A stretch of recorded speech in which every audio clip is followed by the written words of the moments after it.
오늘 특별히 우리가 볼 것은 이제 세 가지를 갖다 이제 보겠습니다. 종교개혁의 원인은 뭔가, 그 다음에 종교개혁의 기둥은, 세 가지의 기둥은 뭔가, 그 다음에 종교개혁의 의의는 뭔가에 대해서 이제 세 가지에 대해서 여러분과 같이 은혜를 나누고자 합니다. 종교개혁의 첫 번째 생각할 것은 원인이라는 것에 대해서요.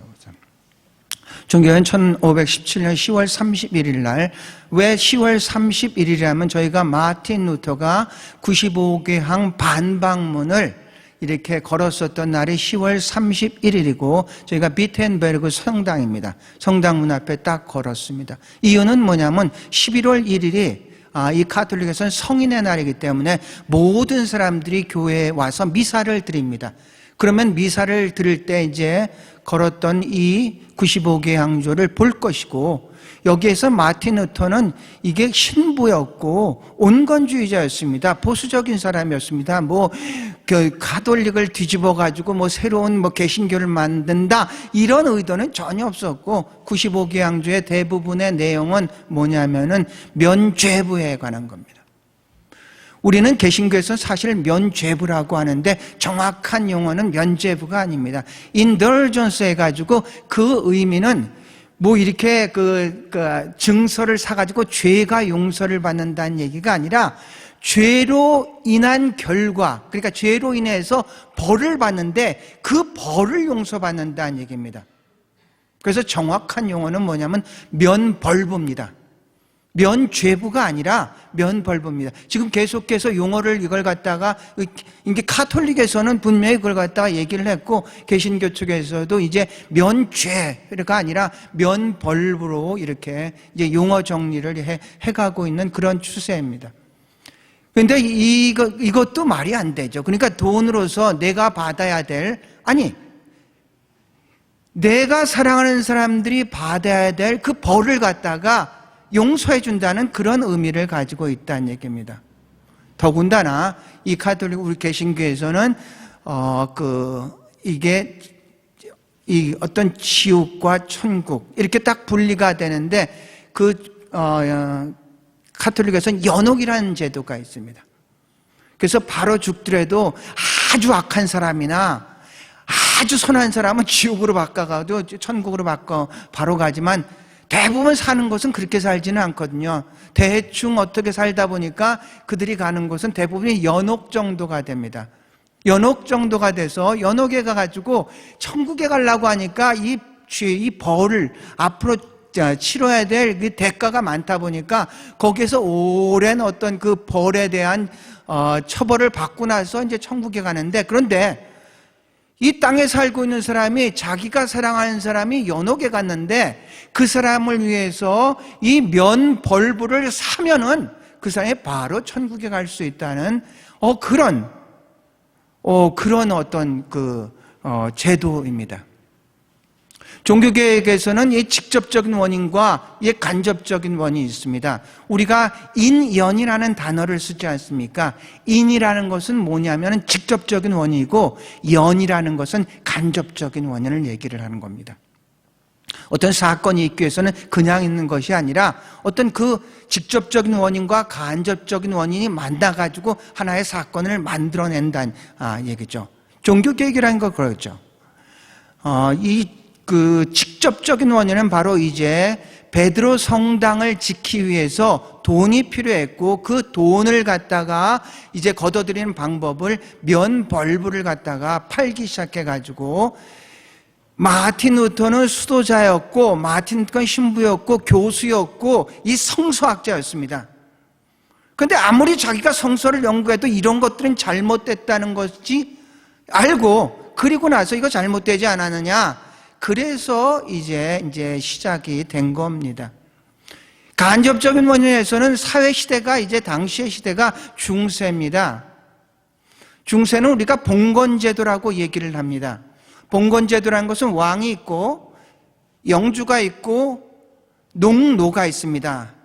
고대에선 노예이기 때문에 어떤 자기의 권한 자체가 없는데, 농노라는 것은 자기의 권한을 어느 정도 가지고 있는 노예와 같은 그런 어떤 농사를 하는 사람입니다. 이 제도는 어떻게 만들어졌냐면 땅을 중심으로 해서 만들어졌습니다. 땅을 중심으로 해서 왕이 봉토를 영주에게 주고 영주에게 충성 맹세를 받고, 그 다음에 영주는 그 땅을 농노들에게 나눠주면서 그 사람들에게 이제 곡식을 받고 그 사람들을 갖다가 이제 다스리는 그런 시스템이다. 땅을 중심으로 해서 만들어진 것이 봉건주의고, 이 영주가 가지고 있는 그 마을, 그 땅을 장원이라고 합니다. 모든 것들이 땅 중심으로 이루어졌던 시대가 이제 중세였습니다. 그런데 이 중세에서 십자군 운동이 일어났습니다. 이 유럽과 멀리 떨어져 있는 예루살렘에 이슬람이 우리의 성지를 점령해서 오지도 가지도 오가지도 못하게 하니까 이것은 정말로 잘못됐다. 그러니까 우리가 저들을 가서 도와줘야 되지 않겠느냐. 그래서 이제 십자군 운동이 200년 정도 생겼습니다.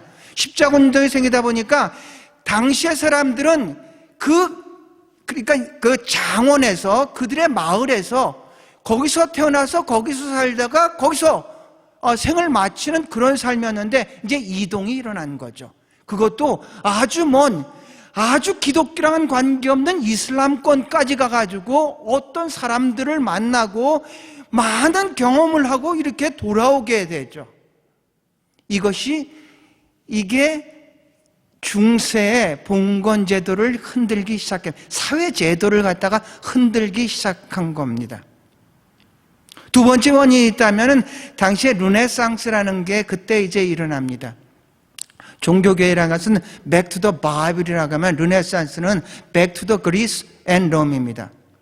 1000년 동안 이 신과 교회의 이름으로서 인간성이 말살당했던 이 사람들이 서서히 눈을 뜨기 시작했습니다. 그래서 르네상스라는 운동이 일어나게 됐죠. 다시 르네상스는 뭐냐면은, 그리스와 롬은 어떤 사상을 가지고 있냐면은 휴머니즘이다. 인본주의라는 얘기입니다. 신과 교회에 의해 가지고 인간성이 말살된 이것은 잘못됐다. 그래서 다시 우리가 인간 중심의 삶을 살아야 되지 않겠느냐 해서, 첫 번째 사회제도는 십자군으로 인해서 흔들리기 시작했고, 사상은 르네상스로 인해서 흔들리기 시작했습니다. 르네상스가 처음 일어난 곳은, 시작된 곳은 요람은 어디냐? 피렌체라는 곳입니다. 이탈리아에 가면 중부에 있습니다. 그 밑으로 가면 로마가 있고, 그 위로 가면 이제 그 중부에 피렌체가 있습니다. 북쪽으로 가면 베네치아가 있습니다. 그 피렌체에서 이제 르네상스가 시작이 됐습니다. 그 이유는 뭐냐면, 그 프렌치의 어떤 통치를 했었고 아주 부자였던 메디치가가 있습니다. 이 메디치가의 이 사람이, 피렌체를 통치하는 사람이 문화와 예술에 눈을 떠서 사람들을 갖다가 다 그 도시국가였죠. 문호를 열고 그 사람들을 받아들이기 시작했습니다.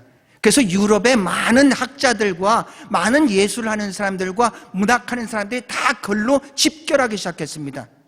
그래서 우리가 잘 알고 있는 미켈란젤로나 레오나르도 다빈치나 단테나 보카치오나 이런 사람들이 다 거기 출신입니다. 이것을 가속화시킨 것은 1453년에 이슬람에 의해서 동로마의 수도였던 콘스탄티노플이 무너지면서, 그 사람들은 기독교죠. 이제 이슬람이 그들을 점령을 하게 되죠. 그러면서 이 사람들이 어디로 이동을 했냐면은 이 피렌체로 많이 왔습니다. 학문과 학자들이 피렌체로 오면서 이 피렌체가 르네상스의 요람이 되었습니다. 피렌체라는 것은 그 어떤 꽃의 도시란 뜻입니다. 영어로서는 플로렌스라고 합니다. 플로렌스. 이게 플라워가 이제 거기서 나온 얘기입니다. 피렌체에 가면은 단테의 어떤 단테가 거기 출신입니다. 거기에서 유명한 우피치 미술관이 있고, 그 다음에 두오모 성당이 있습니다. 두오모 성당을 보면 엄청나게 도움이 아주 엄청 그 당시의 기술로서, 건축 기술로 어떻게 저런 것들이 가능했을까를 놀랄 정도입니다. 나중에 미켈란젤로가 베드로 성당을 갖다가 이제 그 교황의 명령에 가지고 이제 건축을 하는데, 다른 것들은 다 건축이 되는데 이 베드로 성당의 돔을 건축할 수가 없었습니다. 그때 미켈란젤로가 자기의 고향인 피렌체의 두오모 성당의 그 돔을 만드는 건축 공법을 배워서, 그래서 미켈란젤로가 베드로 성당을 이렇게 그 설계를 하게 됐습니다. 지금 사회적으로 봉건제도가 무너지게 됐고 사상적으로는 르네상스가 일어나면서 한 가지 더가 있다면은, 오늘날의 이 시대, 지금 코로나 시대를 당시의 패스트 시대랑 굉장히 많이 연관할 수 있습니다. 패스트라는 것은 흑사병이라고 합니다. 흑사병은 이 사람들이 죽어가면서 이 얼굴이 다 이게 진짜 까매지기 때문에 흑사병이라고 했습니다. 원인도 몰랐습니다. 이유도 몰랐습니다. 이 교회가 어떤 그 병에 대해서 분명히 어떤 제시를 해줘야 되는데, 신부들도 막 죽어가고 있고 아무도 이 흑사병의 원인을 갖다 밝히지를 못하고 있었던 그런 시대가 계속 흘렀습니다. 교회의 권위는 계속해서 무너지게 됐죠. 흑사병으로 해서 유럽 인구의 3분의 1 이상이 죽었다고 합니다. 인구가 그 정도로 많이 죽었죠. 그리고 이 흑사병으로 해서 이제 근대의 문을 열기 시작했다고 합니다. 우리 지금 코로나 시대도 마찬가지입니다. 지금 이 코로나 시대가 끝나면은 옛날로 돌아가느냐? 절대로 그렇지 않습니다. Back to normal이 아니라 Back to new normal로입니다. 코로나가 시작되면서 그런 말씀을 드린 적이 있습니다. 코로나는 컨택트 시대였고, 지금 코로나 전에는 컨택트였고 코로나 시는 언컨택트인데, 그럼 코로나 후는 어떤 시대가 될까? 커넌택트 시대가 되지 않겠느냐? 대면의 시대와 비대면의 시대를 합해서 이제 새로운 시대는 대비면의 시대가 되지 않겠느냐, 이런 말씀을 들었습니다. 절대로 우리는 이 코로나가 끝나더라도 옛날과 같이 그렇게 돌아가지는 않는다는 얘기입니다. 새로운 시대, 패스트로 인해서 중세가 무너지고 근대가 열렸던 것처럼 이 코로나로 해서 새 시대가 열릴 겁니다. 부정적일 수도 있고 긍정적일 수도 있고, 오늘 우리가 어떻게 그 새 시대를 바라보느냐, 대처를 하느냐가 그 새로운 시대를 갖다 결정할 거란 얘기입니다. 그런 어떤 직접적인 요인은 바로 어떤 그 베드로 성당을 갖다 건립하기 위해서 면벌부를 파는 것이고, 간접적인 사회적인 요인으로서 십자군을 통해서 사회제도가 무너지고, 사상적으로는 르네상스 때문에 무너지고 흔들리기 시작하고, 또 이 패스트를 통해 가지고 노동인구가 급격하게 줄면서 그 농노였던 사람들을 옛날과 같이 대할 수도 없고, 또 상업인구들이 늘어나면서 옛날의 시스템들이 지속될 수가 없어서, 그래서 이제 근대로 이어지게 됩니다. 그러한 어떤 직간접의 영향을 받아서 원인이 되어서 이제 종교개혁이 일어나게 되었던 것입니다. 종교개혁에 세 가지의 기둥이 있습니다. 우리가 잘 알고 있는 오직 성경, 오직 믿음, 오직 은혜입니다. 지난주에 여러분에게 말씀드렸던 것처럼 이 개신교는 이 종교개혁에 복음주의를 기초한다고 했습니다. 복음주의라는 말은 이런 얘기입니다. 이단에 비해서 정통이다, 자유주의에 비해서 보수적이다, 그리고 가톨릭에 비해서 반해서 이제 개신교를 얘기를 하고 있습니다. 그게 이제 복음주의의 입장입니다. 우리가 주장한 것은 세 가지, 이제 여러 가지 만민제사장들도 있습니다.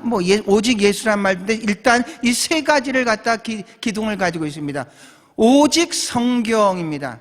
카톨릭에서는 이 성경에 전통이 언제나 더 있습니다. 전례가 더 있었습니다. 이 성경 외에 여러 가지 어떤 그 카톨릭 내부에서 교회 자체에서 새롭게 만든 전통과 전례를 강조하다 보니까 오히려 이 성경의 권위가 자꾸 약화되고 있었습니다.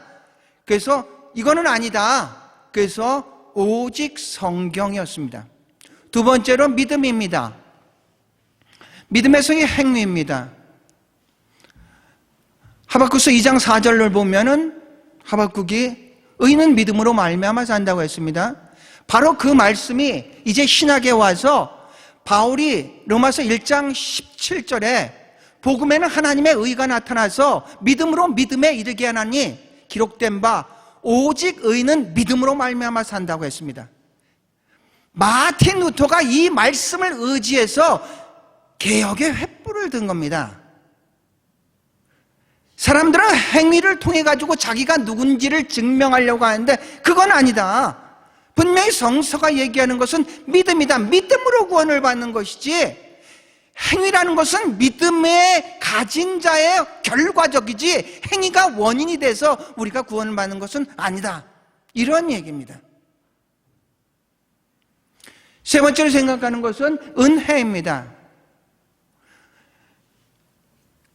은혜라는 것은 선물입니다. 상이라는 것은 내가 잘하면 받을 수 있는 것이지만 은혜라는 것은 자격 없는 나에게 조건 없이 주시는 하나님의 선물이라는 얘기입니다. 에베소 2장 9절 8절과 9절은 너희가 그 은혜로 인하여입니다. 믿음으로 말미암아 구원을 얻었나니 이것은 너희에게서 난 것이 아니라 하나님의 선물이라 그랬습니다. 그러니까 우리가 가지고 있는 그 믿음조차도 하나님의 은혜인 줄로 믿습니다. 은혜가 은혜된 줄로 알아야 됩니다. 이는 아무도 자랑하지 못하게 하려 합니다. 그러니까 내가 구원을 받고 내가 크리스찬이 된 것은 내가 뭐 열심히 뭔가를 해서 내가 뭔가를 해서 그런 게 아니라는 얘기입니다.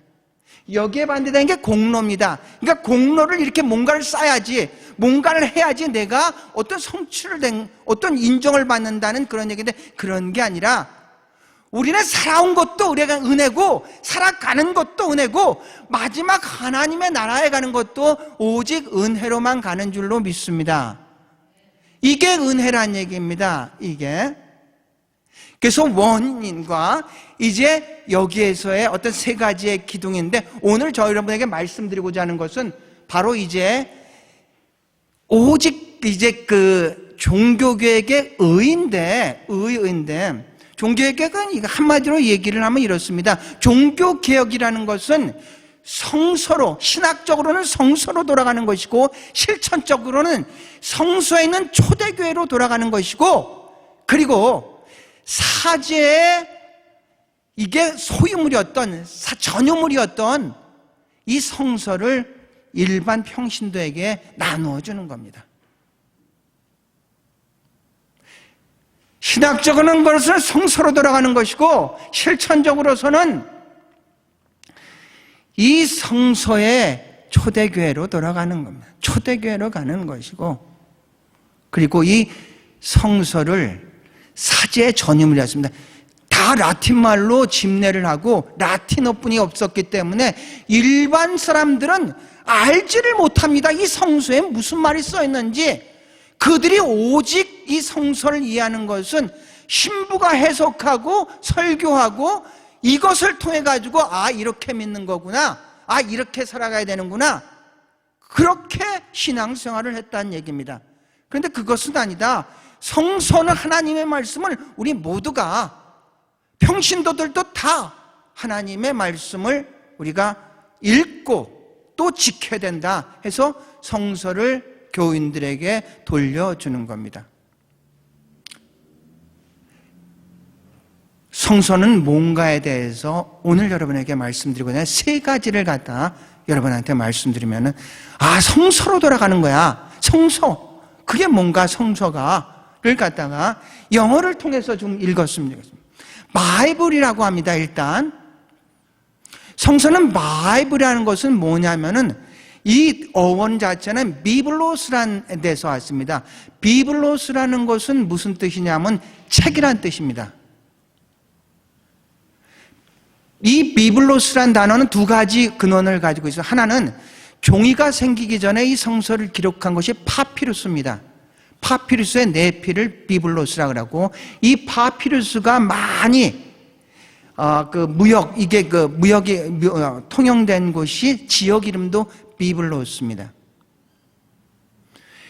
이 바이블이라는 의미는 책이라는 뜻입니다. 거기에 우리가 성이란 단어를, 거룩이란 단어를 우리가 이제 붙여 넣은 거죠. 그러니까 이 책들이 엄청나게 많이 있지 않습니까? 지난번에 재작년인가요? 아트 갤러리에 가가지고 거기에서 갔는데 전시회를 하는데 차이니스 바이블을 갖다 전시한다 그래가지고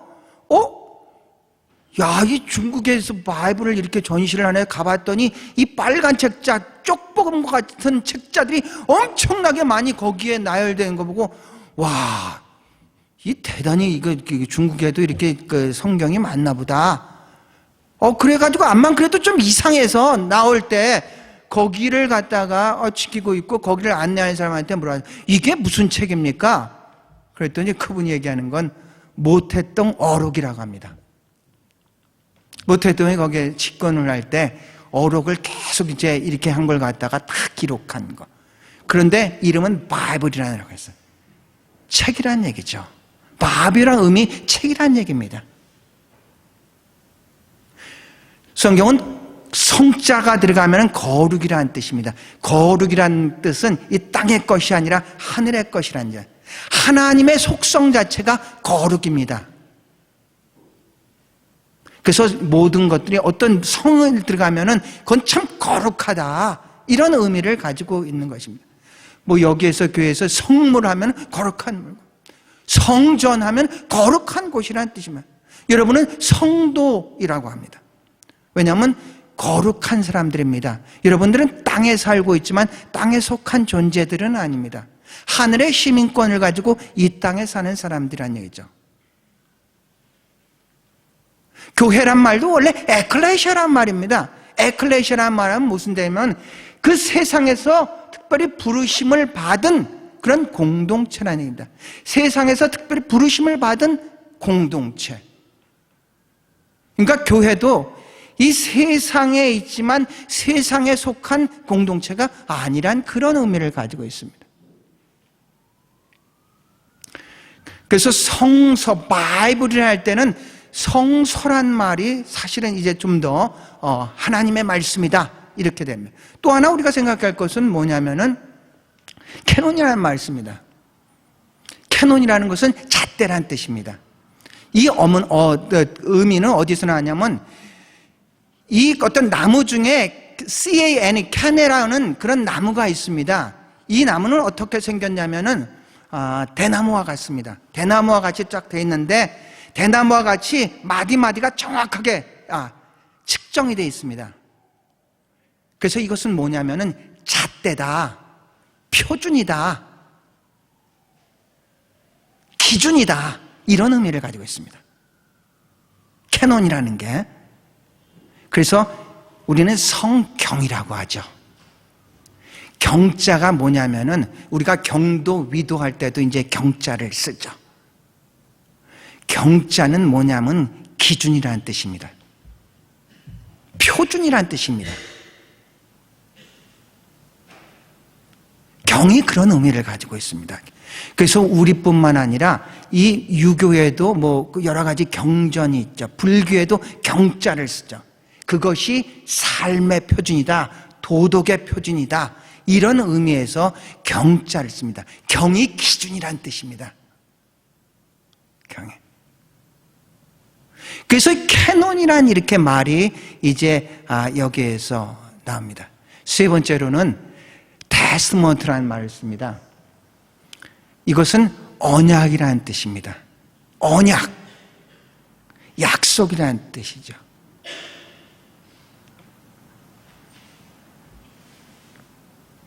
모세가 출애굽을 합니다.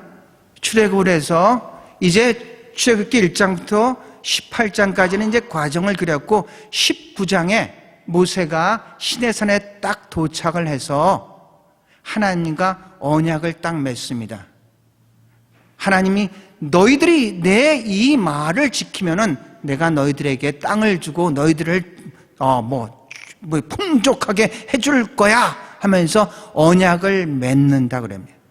그런데 우리는 언약을 맺는다고 하지만 원래 의미는 언약을 가른다는 뜻입니다. 왜냐하면 언약을 할 때는 동물이 있고 그것을 갈라서 그 중간에 이렇게 언약을 지킨 사람들이 왔다 갔다 하는 그런 의미를 가지고 있습니다. 그래서 언약을 할 때는 언약을 가르다는 표현을 쓰고, 그리고 언약이 있을 땐 반드시 동물의 피가 이제 있게 되는 것입니다. 우리는 이것을 구약이라고 합니다.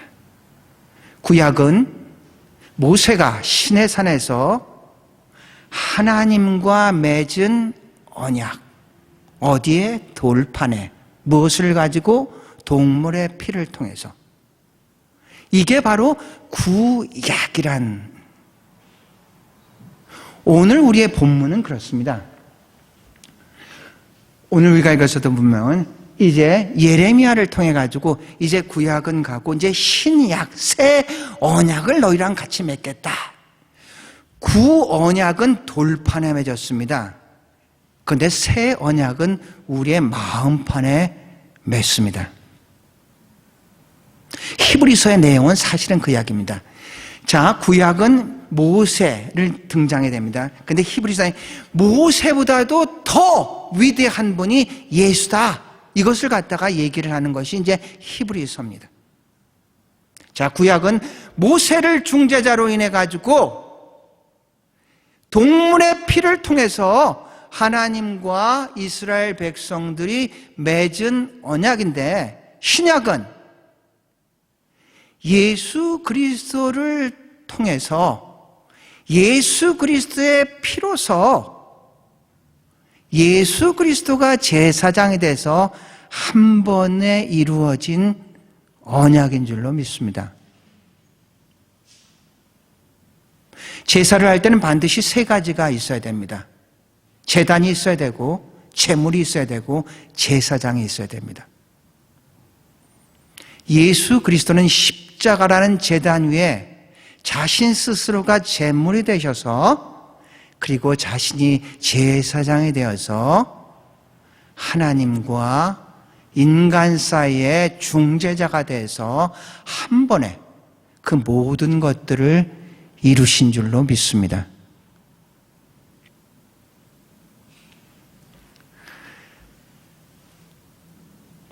예물을 드릴 때는 흠없는 그런 예물을 언제나 드립니다.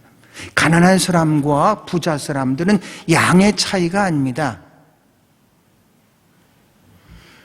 가난한 사람은 없으니까 비둘기를 드리는 겁니다. 중간에 사람이 양 같은 걸 드리고, 그 다음에 부자는 소를 드릴 수가 있겠죠. 그런 거의 차이가 아니라 흠 없는 것, 이게 전제가 돼. 무엇을 드리든지 흠 없는 것을 드리는 것이 이제 제물을 드리는 기본적인 자세란 얘기입니다. 자기가 쓰다 남은 거, 자기가 다 하고 그거 드리는 게 아니란 얘기입니다. 어렸을 때 저희 부모님은 아니죠. 저희 할머니가 교회 가자고 돈을 꼭 줘요. 돈을 주면은, 이제 가지고 가죠. 근데 이건 제 얘기는 아니고, 어떤 아이한테, 돈을 꼭 하나만 주고 헌금을 하라고 하면은 안 하니까 꼭 두 개를 준답니다. 하나는 네 거, 하나는 하나님 거 딱 준다. 또 어떤 아이가 이제 10원짜리 이제 10원 이제 그 두 개를 딱 하면서, 하나님 이거 네가 쓰고 이거는 오늘 교회 가서 이제 하나님께 드려라. 그래서 얘가 신나가지고 막 가다가 하나가 뚝 떨어졌는데 하수구로 쏙 들어갔다고 합니다. 애가 너무 고민하면서 이랬다고 합니다. 아이고, 하나님께 들어갔네?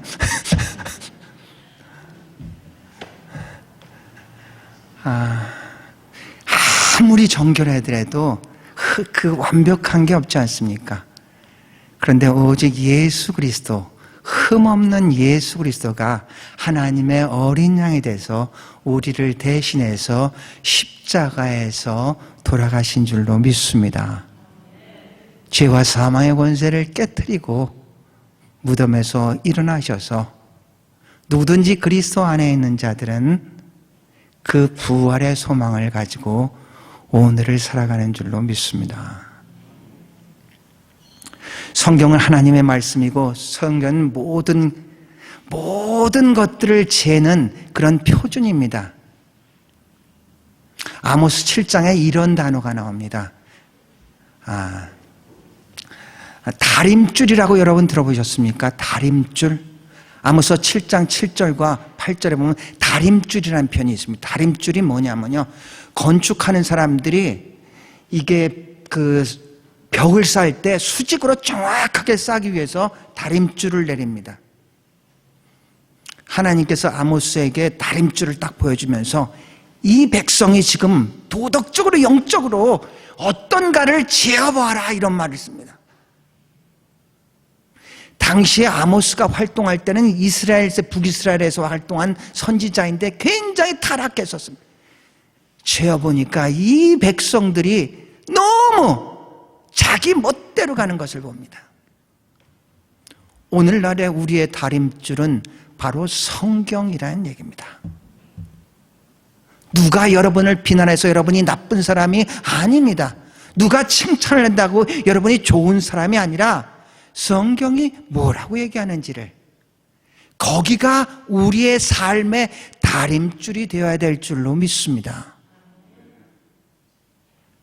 사랑하는 성도 여러분, 오늘은 종교개혁주일입니다. 종교개혁은 이례적인 행사가 아니라 지속적인 운동입니다. 503년 전에 있었던 그런 행사가 아니라 바로 그 정신을 오늘 우리가 계속해서 우리의 삶 속에서 이루어 가야 될 줄로 믿습니다.